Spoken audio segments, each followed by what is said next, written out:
I'm going to show you how I make cabbage rolls. So this is kind of a process, but it's totally worth it. So I start by making coush, and I do have a video for that if you want to check that out. Basically, I'm just frying up some cornbread.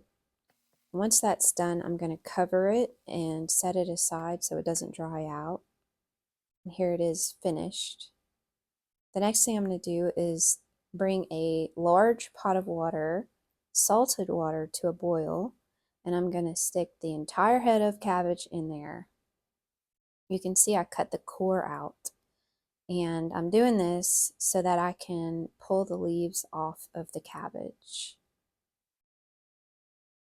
And I continue to do this until I can pull as many leaves off as I can before it gets a little bit too hard to, and you'll see when you get towards the center of the cabbage, it gets a little harder to pull the leaves off, and they're a little bit more tighter around the cabbage core.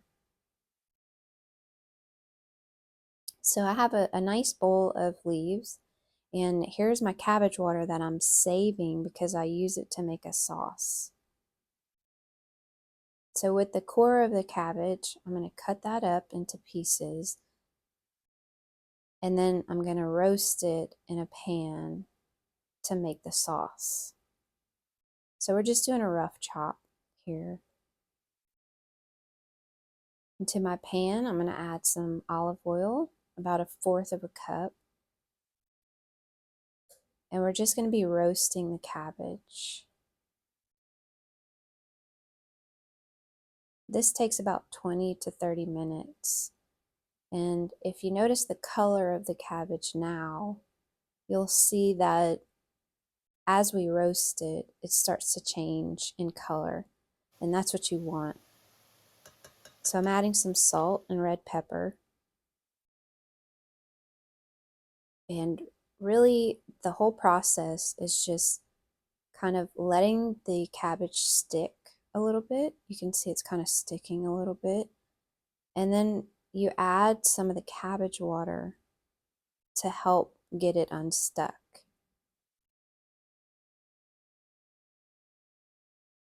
I'm going to add a little bit of the water and kind of stir it to get it unstuck from the bottom of the pot. I'm going to repeat this process about 4 or 5 times.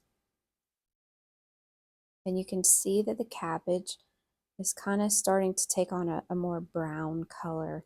And that's what you want, because it's kind of like you're caramelizing it and bringing out a lot of the flavor.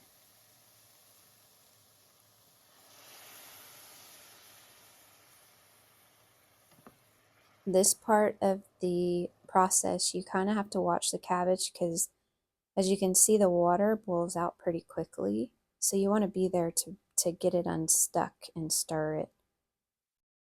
So now that the cabbage is almost all the way smothered or softened, I'm going to go ahead and add my onions, bell pepper, and celery.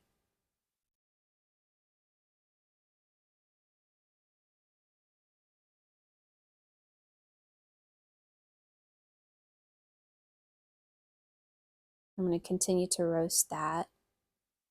And then I'm wanting the onions to become clear. And once that happens, I'm going to go ahead and add a little bit of sugar to the cabbage. And so I'm adding probably about 2 to 3 heaping tablespoons of sugar to the cabbage. And this also helps bring out the flavor and help with the caramelizing.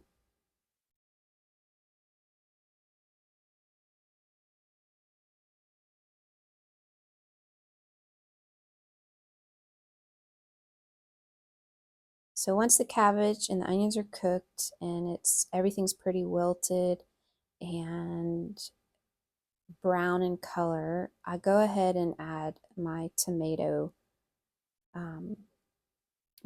sauce, diced tomatoes, and then we're going to add some tomato paste.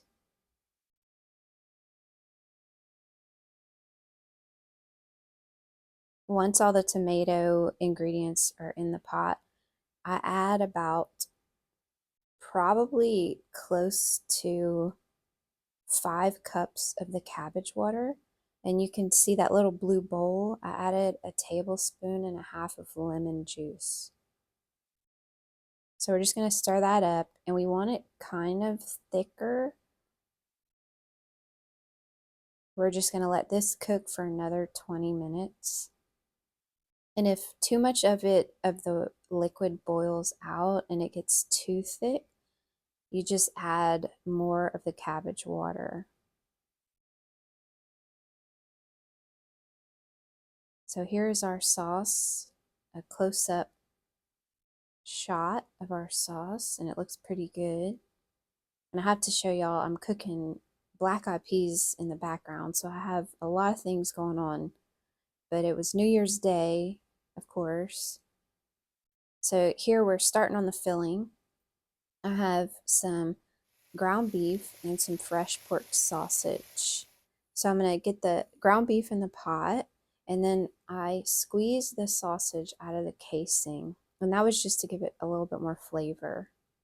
So I'm also going to add a little bit more onion, celery, and bell pepper to the meat, and probably about 2 teaspoons of salt and half a teaspoon of black pepper. But once you get your meat mixture cooked, you can taste it and see if you need any salt or pepper. So today I'm making both cornbread and rice cabbage rolls. Here's our sauce again. We've been cooking it for about 20 minutes. And now we have separated our meat into half into one bowl and left half in the pot. And so to this bowl, I'm adding the coush, and I'm also going to be adding some of the sauce. And this is going to be our filling for some of the cabbage rolls. So I'm adding about a cup of sauce to this mixture, and probably about a cup and a half of coush. And we're just stirring it up. Once this is combined, we're going to start making some cabbage rolls. At this point too, you can taste it and see if you need any salt and pepper. And then to the other pot that has the other half of the meat, I'm adding cooked long grain rice and some of the sauce.